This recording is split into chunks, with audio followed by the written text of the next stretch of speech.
Hupari police Thane Hupari यांच्या हद्दीतील पट्टण कोडोली येथे एका विवाहितेची आत्महत्या करण्याची माहिती मिळालेली आहे।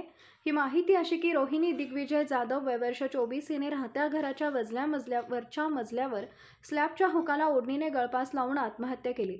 या आत्महत्येचं कारण समजू शकले नाही। या विवाहितेला 10 महिन्याचं लहान बाळ आहे। तिचे माहेर इंगळी येथील आहे। प्रतिनिधी शहाबुद्दीन गुडुबाई, हुपरी।